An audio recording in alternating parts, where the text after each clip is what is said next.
बस question number 27 है कि इंटीग्रेशन 2 थीटा की power 3 plus 5 theta square plus 8 theta plus 4 divided by theta square plus 2 theta plus 2 का whole square D theta. ठीक हो गया। तो पार्शियल फ्रैक्शन की बेस पर इसे सॉल्व करने के लिए सबसे पहले इस डी थीटा और इस इंटीग्रेशन को छोड़ दें, बाकी वाले हिस्से को पार्शियल फ्रैक्शन की बेस पर सॉल्व करें। तो स्टेप बाय स्टेप इसे सॉल्व करते हैं। देखें तो मैं क्या करता हूँ, यहाँ पर लिखता हूँ कंसीडर के इंटीग्रेशन और डी एक्स को छोड़कर बाकी अंदर वाले हिस्से को आपने कंसीडर करना है। तो मैं इसे लिखता हूँ 2 थीटा की power 3 plus 5 theta square plus 8 theta plus 4 divided by, नीचे आपके पास गिवन है theta square plus 2 theta plus 2 का होल स्क्वायर। तो पार्शियल फ्रैक्शन की बेस पर सॉल्व करने के लिए अगर स्क्वायर अंदर है तो लिखें ए थीटा, क्योंकि वेरिएबल थीटा में है, प्लस बी लिखें डिवाइड बाई स्क्वायर, इस स्क्वायर को छोड़कर अंदर वाला हिस्सा लिखें, गिवन है आपके पास theta square plus 2 theta plus 2 के। उसके बाद दरमियान में प्लस का साइन लगाते हैं। पार्शियल फ्रैक्शन की बेस पर सॉल्व करने के लिए अगर अंदर का स्क्वायर है तो फिर उसके बाहर भी एक स्क्वायर है, तो फिर लिखें C theta plus D divided by, नीचे स्क्वायर में लिखें theta square plus 2 theta plus 2 का होल स्क्वायर। इसे आपने इक्वेशन नंबर 1 का नाम देना है। ठीक हो गया। इस इक्वेशन नंबर 1 को मल्टीप्लाई करना है बोथ साइड, लेफ्ट हैंड की तरफ जो फंक्शन लिखा हुआ है उसके बटे के नीचे यानी कि डिवीजन के नीचे theta square plus 2 theta plus 2 का होल स्क्वायर से इस होल इक्वेशन को आपने मल्टीप्लाई करना है। तो देखें मल्टीप्लाई करने के बाद जो फंक्शन हासिल होगा आपने उसे लिखना है। तो ये ऊपर आपके पास हासिल होगा 2 थीटा की power 3 plus 5 theta square plus 8 theta plus 4 is equal to, ठीक हो गया।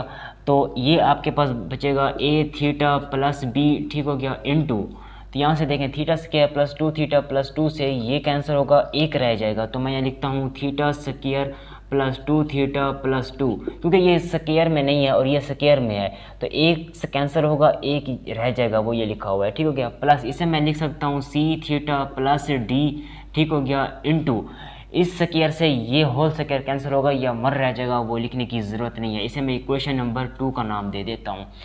तो इसे सोल्व करें आप, इसका स्क्वायर और इसे आपस में मल्टीप्लाई करें। तो मल्टीप्लाई करने के बाद जो फंक्शन हासिल होगा उसे वो लिखते हैं। देखें ये गिवन है आपके पास 2 थीटा की power 3 plus 5 theta square plus 8 theta plus 4 is equal to, ठीक हो गया। सबसे पहले ए थीटा को इस होल टर्म से मल्टीप्लाई करेंगे तो ए थीटा, ये हमारे पास ए, तो ये हमारे पास थीटा स्क्वायर जब थीटा से मल्टीप्लाई होगा तो थीटा की पावर 3 प्लस ये, इसको मैं पहले लिख लेता हूँ 2a थीटा स्क्वायर बनेगा और इस 2 को a थीटा से मल्टीप्लाई करेंगे तो 2a थीटा बनेगा। नेक्स्ट b को इस होल टर्म के साथ मल्टीप्लाई करें तो बनेगा b theta square plus 2b theta, फिर इसको 2 को b के साथ मल्टीप्लाई करेंगे तो 2b, ठीक हो गया। इसी तरह c थीटा प्लस d को आपने वैसे लिखना है क्योंकि इसके साथ कोई और कांस्टेंट वैल्यू या वेरिएबल नहीं है। अब जो चीज़ स्क्वायर में है उसे एक साथ लिखें, जो चीज़ थीटा के साथ है उसे एक साथ लिखें, कांस्टेंट वैल्यू को आपने एक साथ में लिखना है। तो किस तरह, क्योंकि आगे कोफिशिएंट को आपस में कंपेयर करवाना है तो क्या करना पड़ेगा, देखें इसे मैं लिख सकता हूँ 2 थीटा की power 3 plus 5 theta square plus 8 theta plus 4 is equal to, तो ये हमारे पास थीटा, इसे ठीक तरह से लिख दें, ये थीटा, ठीक हो गया। उसके बाद ये आपके पास है ए थीटा की पावर 3, जो चीज़ स्क्वायर में उसे एक साथ लिखें तो ये होगा 2a प्लस बी, इसे मैं लिख सकता हूँ 2a, इस चीज़ को और इस चीज़ को 2a प्लस बी, और क्या चीज़ कॉमन है इन चीज़ों में, थीटा स्क्वायर कॉमन है तो वो लिखें, ठीक हो गया। इसी तरह 2a थीटा जहाँ कॉमन है वो साथ में लिखें, 2a 2b और c, तो मैं इसे लिख सकता हूँ 2a plus 2b plus c into theta के, ठीक हो गया। यानी कि 2a plus 2b plus c into theta, और जो कांस्टेंट वैल्यू उसे एक साथ लिखें प्लस 2b प्लस d, ये हमारे पास कांस्टेंट वैल्यू थी इसलिए इसे मैंने एक साथ लिख दिया। इसे आपने इक्वेशन नंबर 3 का नाम देना है कि ये हमारे पास इक्वेशन नंबर 3 है, ठीक हो गया। लिखना है कि कंपेयरिंग कोफिशिएंट के कोफिशिएंट को आपने कंपेयर करवाना है, ठीक हो गया। कंपेयर कोफिशिएंट के जो भी हमारे पास कोफिशिएंट है थीटा की पावर 3 या थीटा स्क्वायर थीटा या कांस्टेंट वैल्यू के साथ जो भी हमारे पास जो कोफिशिएंट होगा उसे आपने कंपेयर करवाना है। तो कैसे करवाएंगे, देखें यहाँ पर थीटा की पावर 3 है और यहाँ पर भी थीटा की पावर 3 है। आप ऐसे समझें कि थीटा की पावर 3 से थीटा की पावर 3 कैंसिल आउट हो चुका है, a इक्वल है 2 के, तो मैं लिखता हूँ a इक्वल है 2 के, मीन के इनके जो कोफिशिएंट थे उसे आपने किसी ना किसी तरीके से इक्वल करना है। देखें थीटा स्क्वायर के कोफिशिएंट क्या है 2a प्लस b, और यहाँ पर थीटा स्क्वायर का कोफिशिएंट क्या है 5, तो मैं इसे लिख सकता हूँ 5 is equal to 2a plus b के। अब देखें a की वैल्यू तो हमने फाइंड कर ली, फाइनली a की वैल्यू जब यहाँ पर पुट करेंगे 2, a की वैल्यू जब हम यहाँ पर 2 पुट करेंगे, 2 जब 2 से मल्टीप्लाई होगा तो 4, 5 माइनस 4 1, तो b की वैल्यू आपके पास कितना आएगी 1, b की वैल्यू आपके पास आएगी 1 के इक्वल आएगी। अब a की वैल्यू भी आपने फाइंड आउट कर ली, b की वैल्यू भी आपने फाइंड आउट कर ली। अब नेक्स्ट देखें, नेक्स्ट आपके पास है theta 2a plus 2b plus c, यहाँ पर थीटा है, जी हाँ है पड़ा। इसका मतलब है इस थीटा से जब आप कंपेयर करवाएंगे, इस थीटा से ये थीटा कैंसिल आउट होगा, इसके कोफिशिएंट को इक्वल करें इसके कोफिशिएंट से। तो मैं यहाँ पर लिख लेता हूँ अपनी आसानी के लिए। देखें 8 इक्वल होगा हमारे पास इसके 2a प्लस 2b के, 2a plus 2b plus c के। इसे सिंप्लीफाई करें तो आप देखें a की वैल्यू है पड़ी आपके पास, b की वैल्यू है पड़ी, यहाँ पर पुट करेंगे तो आपके पास बनेगा 8 इज इक्वल टू a की वैल्यू 2 टू द 4 होगा प्लस 2b, b की वैल्यू 1 है और प्लस c, तो यहाँ से आपके पास c की वैल्यू बनेगी, देखें 6 होगा, 8 मैंने 6 तो 2, तो c की वैल्यू आपके पास फाइनली 2 के इक्वल आएगी। a की वैल्यू आपने फाइंड आउट कर ली, b की वैल्यू आपने फाइंड आउट कर ली, c की वैल्यू भी फाइंड कर ली। अब आपने फाइंड करना है नेक्स्ट कोफिशिएंट जो गिवन है 2b प्लस d के, इसे आपने इक्वल करना है इस कांस्टेंट वैल्यू के। तो मैं इसे लिख सकता हूँ 2b plus d is equal to इस कांस्टेंट वैल्यू के 4 के। तो कांस्टेंट वैल्यू को कांस्टेंट वैल्यू के साथ आपने कंपेयर करवाना। तो देखें b की वैल्यू 1 है तो ये आपके पास बनेगा d is equal to, b की वैल्यू हमारे पास आपके पास 1 है तो 2 जब यहाँ पर सेपरेट होगा तो 4 माइनस 2 2, तो d की वैल्यू भी आपके पास फाइनली 2 के इक्वल आ गई।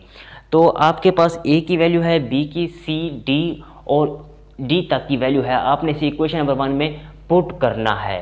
तो इक्वेशन नंबर 1 में आपने कैसे पुट करना है देखें, तो स्टेप बाय स्टेप इसे सोल्व करें। सबसे पहले मैं इक्वल के लेफ्ट हैंड की तरफ जो फंक्शन है वो लिखता हूँ, वो गिवन है आपके पास 2 थीटा की power 3 plus 5 theta square plus 8 theta plus 4 divided by, नीचे आपके पास गिवन है function theta square plus 2 theta plus 2 का whole square is equal to, तो देखें a थीटा प्लस b, इसका मतलब है a की वैल्यू आपके पास कितना है 2, तो 2 थीटा मैं लिखता हूँ, यहाँ पर वैल्यू को पुट कर रहे हैं 2 थीटा प्लस b की वैल्यू आपके पास कितना है 1, तो आप 1 पुट करना है डिवाइडेड बाय, नीचे आपके पास गिवन है theta square plus 2 theta plus 2 के, उसके बाद दरमियान में प्लस का साइन है c theta plus d, c की वैल्यू 2 है तो मैं यहाँ पर पुट करता हूँ 2 थीटा प्लस d की वैल्यू आपके पास कितना निकल के आई है 2, तो यहाँ पर 2 आपने पुट करना है डिवाइडेड बाई, नीचे आपके पास गिवन है theta square plus 2 theta plus 2 के।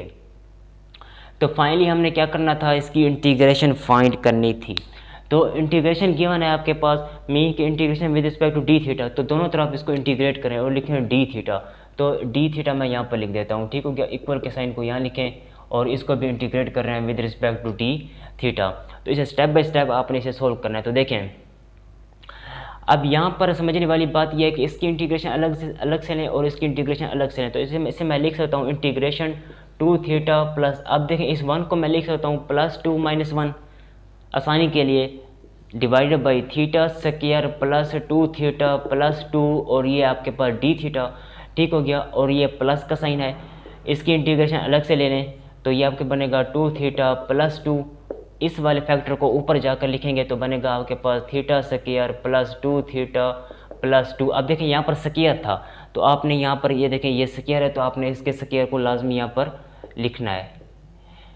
तो इस स्क्वायर को जब आप ऊपर लिखेंगे तो आपके पास बनेगा theta square plus 2 theta plus 2 की पावर नेगेटिव 2 और ये डी थीटा, इसे आपने सोल्व करना है। तो देखें फर्स्ट इसकी इंटीग्रेशन, अब देखें इसे मैं लिख सकता हूँ गिवन है आपके पास 2 थीटा प्लस 2 डिवाइड बाई, यानी कि इसके एलसीएम को ब्री करें किस तरह से, तो इसे मैं लिख सकता हूँ theta square plus 2 theta plus 2 के और इंटीग्रेशन, ठीक हो, इसे मैं लिख सकता हूँ -1 divide by theta square plus 2 theta plus 2 के और इसके साथ भी डी थीटा। क्यों? क्योंकि जब मैं इन दोनों का एलसीएम लूँगा, एलसीएम लेने के बाद मेरे पास डायरेक्ट ये आंसर आएगा, ठीक हो गया। और इसे मैं लिख सकता हूँ plus integration 2 theta plus 2 into theta square plus 2 theta plus 2 की पावर नेगेटिव 2 डी थीटा। अब अपने यहाँ पर समझने वाली बात यह है, देखें इसे हमने सॉल्व करना है कुछ इस तरह से। देखें मैं इसे कुछ इस तरह से सॉल्व करना चाहता हूँ कि मैं कहता हूँ कि ये मेरे पास फंक्शन है और ये ऊपर उसका डेरिवेटिव लिखा हुआ है। तो क्या करना पड़ेगा, देखें ये मेरे पास फंक्शन है theta square plus 2 theta plus 2, इसका जब मैं डेरिवेटिव लूँगा तो क्या बनेगा इसका डेरिवेटिव, थीटा स्क्वायर का derivative with respect to d theta, तो 2 थीटा प्लस 2 तो ये ऊपर लिखा हुआ है, नीचे फंक्शन है ऊपर उसका डेरिवेटिव है। तो इसे मैं क्या लिख सकता हूँ, इसे मैं लिख सकता हूँ जब नीचे फंक्शन हो और ऊपर उसका डेरिवेटिव हो तो नेचुरल लॉग लिखकर फंक्शन लिखते हैं। तो इसकी जगह मैं लिख देता हूँ कुछ इस तरह से। सबसे पहले इसकी इंटीग्रेशन अलग करें, 2 theta plus 2 divide by theta square plus 2 theta plus 2 और इसकी इंटीग्रेशन अलग करेंगे तो डी थीटा लिखेंगे माइनस। अब देखें इसे मैं लिख सकता हूँ ऊपर मेरे पास 1 डिवाइडेड बाई, इसे मैं लिख सकता हूँ थीटा स्क्वायर प्लस 2 थीटा, इस 2 को मैं लिख सकता हूँ प्लस 1 ठीक हो गया इस तरह से। अब ये जो प्लस 1 है इसे मैंने इस वाली ब्रैकेट के साथ अलग कर लिया, तो ये अब किस चीज़ का फार्मूला है, ये हमारे पास थीटा प्लस 1 का फार्मूला लिखा हुआ है, थीटा प्लस 1 का होल स्क्वायर, और इस 1 को मैं लिख सकता हूँ 1 का स्क्वायर और इसकी इंटीग्रेशन अलग से लेंगे, प्लस इसे लिख सकता हूँ 2 theta plus 2 into theta square plus 2 theta plus 2 की पावर नेगेटिव 2 डी थीटा। इसकी इंटीग्रेशन को आपने कुछ इस तरह से सॉल्व करना है कि अपने मेथड से आपने इसकी इंटीग्रेशन को सॉल्व करना है कि आपके पास किसी ना किसी तरीके से फाइनल आंसर निकल के आ जाए। तो देखें जब नीचे फंक्शन ऊपर उसका डेरिवेटिव हो तो नेचुरल लॉग लिखकर फंक्शन लिखते हैं, गिवन है function theta square plus 2 theta plus 2 के, ठीक हो, ये माइनस का साइन है। अब देखें ये इसे मैं लिख सकता हूँ ten inverse into theta plus 1। बात समझ में अगर आपको नहीं आई तो यहाँ पर देखें मैं यहाँ पर शो करवा देता हूँ अपनी आसानी के लिए कि अगर हमारे पास 1/1 plus x square D x हो तो उसे हम क्या लिखते हैं, उसे हम लिखते हैं टेन इनवर्स एक्स, क्योंकि इसकी इंटीग्रेशन टेन इनवर्स एक्स के इक्वल होती है। लेकिन अगर एक्स फॉर एग्जांपल अगर एक्स इक्वल हो थीटा प्लस 1 के, तो इस फार्मूले में जब आप इसकी जगह ये वैल्यू यहाँ पर पुट करेंगे तो आपके पास क्या फार्मूला बनेगा, 1/1 प्लस थीटा प्लस 1 का स्क्वायर और ये डी थीटा अगर वेरिएबल थीटा में है तो d theta is equal to आपके पास बनेगा tan inverse into theta plus 1 के। तो ये वही चीज़ ही बिल्कुल लिखी हुई है, कोई फ़र्क नहीं है, जस्ट सिर्फ वेरिएबल का फ़र्क है। अगर यहाँ पर x है तो यहाँ पर x लिखें, अगर यहाँ पर x प्लस 1 है तो यहाँ पर x प्लस 1 लिखें, अगर यहाँ पर थीटा प्लस 1 है तो यहाँ पर भी थीटा प्लस 1 लिखें, कोई इशू नहीं होता है, ठीक हो गया। उसके बाद प्लस के साइन को मैं वैसे लिख देता हूँ। अब जब साथ में फंक्शन हो और साथ में उसका डेरिवेटिव हो तो फंक्शन की पावर में एक ऐड करते हैं और वही पावर हम नीचे डिवाइड करते हैं। इससे पहले वाले क्वेश्चन नंबर 26 में हमने यही कुछ किया है। तो अब ये फंक्शन है और ये उसका डेरिवेटिव लिखा हुआ है, तो फंक्शन की पावर में एक ऐड करेंगे तो क्या बनेगा, theta square plus 2 theta plus 2, इसकी पावर नेगेटिव 2 है, इसकी पावर में प्लस 1 ऐड करेंगे तो इसकी पावर नेगेटिव 1 हो जाएगी और वही पावर नीचे डिवाइड करते हैं प्लस सी लिखते हैं, ठीक हो गया। तो आपके पास ये इसका फाइनल आंसर है। तो इसका आंसर क्या है, natural log of into theta square plus 2 theta plus 2 minus ten inverse theta plus 1 plus theta square plus 2 theta की power negative 1 divided by negative 1, ठीक हो गया। तो इसी तरह अब हम क्वेश्चन नंबर 28 को स्टेप बाय स्टेप सोल्व करते हैं कि थीटा की पावर 4 माइनस 4 थीटा की power 3 plus 2 theta square minus 3 theta plus 1 divided by theta square plus 1 की पावर 3 डी थीटा। तो पार्शियल फ्रैक्शन की बेस पर इसे भी सोल्व करें, डी थीटा और इंटीग्रेशन को छोड़कर इसके अंदर वाले हिस्से को कंसीडर करें। अब देखिए अंदर स्क्वायर था तो मैंने लिखा ए थीटा प्लस बी। अब इससे के नीचे सबसे पहले इस क्यूब के ऊपर हाथ रख दें, बाकी जो बचेगा वो लिखें। फिर एक फैक्टर को रिड्यूस करना है तो सी थीटा प्लस डी, ठीक है, सी थीटा प्लस डी। उसके बाद देखें अब थीटा से क्या प्लस 1, पहले उसकी पावर 1 है, अब उसकी पावर 2 करनी है, फिर ई थीटा प्लस एफ लिख कर उसकी पावर को हमने 3 तक ले जाना है क्योंकि लास्ट पावर उसकी 3 है। इसी तरह अब आपने क्या करना है कि इस होल इक्वेशन को थीटा स्क्वायर प्लस 1 की पावर 3 से मल्टीप्लाई करना है, तो ये खुद ही से कैंसिल होगा तो ये ऊपर वाली टर्म रह जाएगी, ठीक हो गया। Is equal to A theta plus B को वैसे लिख दिया, थीटा स्क्वायर प्लस 1 से एक theta square plus 1 cancel out होगा तो बचेगा थीटा स्क्वायर प्लस 1 का स्क्वायर। इसी तरह सी थीटा प्लस डी को मैंने वैसे लिख दिया, थीटा स्क्वायर प्लस 1 के स्क्वायर से एक थीटा स्क्वायर प्लस 1 का स्क्वायर कैंसिल होगा तो बचेगा थीटा स्क्वायर प्लस 1, वो ये लिखा हुआ है। ठीक हो गया। ई थीटा प्लस एफ को वैसे लिख दिया, इससे ये टर्म कैंसिल हो जाएगी। अब आपने क्या करना है कि इसके स्क्वायर को ओपन करना है, फिर ए थीटा प्लस बी से मल्टीप्लाई करना है, फिर थीटा स्क्वायर प्लस 1 को इससे मल्टीप्लाई करना है।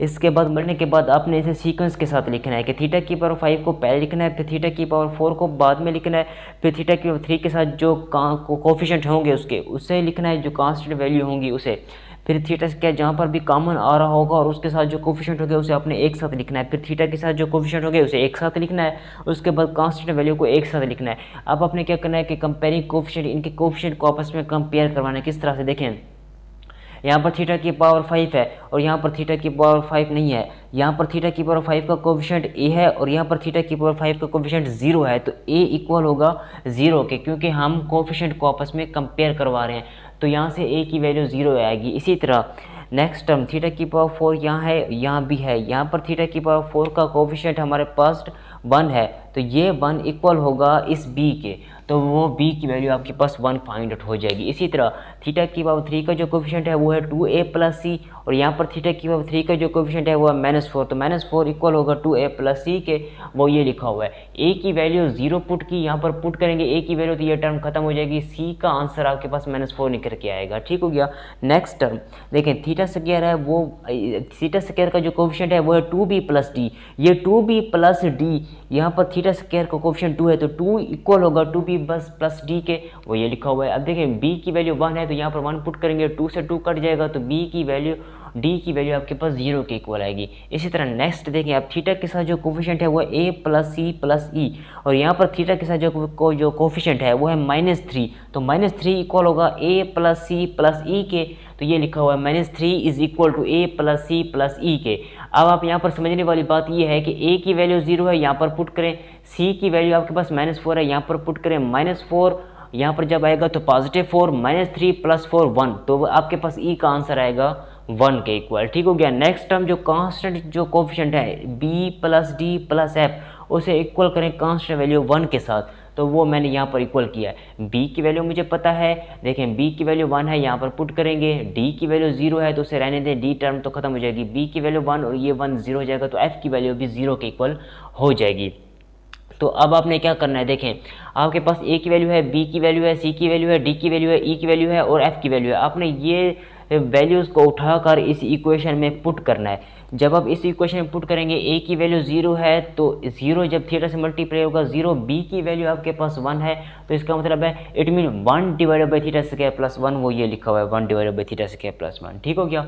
इसी तरह नेक्स्ट देखें, सी थीटा प्लस डी, c की वैल्यू -4 है तो ये -4 थीटा बनेगा, d की वैल्यू 0 है तो ये -4 theta divided by theta square plus 1 का स्क्वायर, तो ये वो लिखा हुआ है। ठीक हो गया। इसी तरह आपके पास e थीटा, e की वैल्यू आपके पास 1 है तो ये 1 थीटा, f की वैल्यू 0 है तो theta divided by theta square plus 1 की पावर 3, तो ये लिखा हुआ है।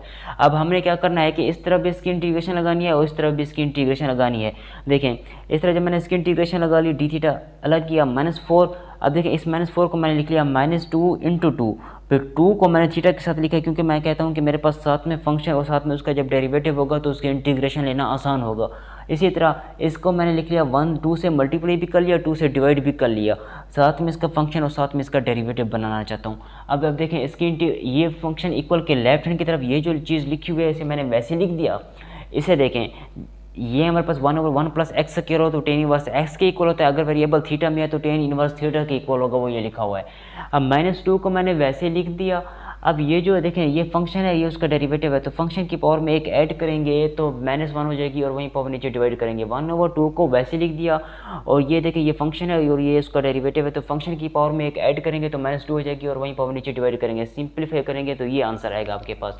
आपके पास आंसर क्या आएगा, आपके पास आंसर आएगा टेन इनवर्स थीटा, ठीक हो गया, +2 divided by theta square plus 1। ठीक हो गया, ये माइनस प्लस हो जाएंगे। उसके बाद ये माइनस को मैंने प्लस के साथ मल्टीप्लाई करेंगे तो माइनस, ठीक हो गया, 1/2, 2 को 2 से मल्टीप्लाई करेंगे तो 1/4, और ये ऊपर आप लिखा रहने दें तो थीटा स्क्वायर प्लस 1 के बाद नेगेटिव या उसे नीचे लिख दें तो आपकी अपनी मर्जी है, कोई इशू नहीं। तो आपके पास फाइनल ये आंसर है।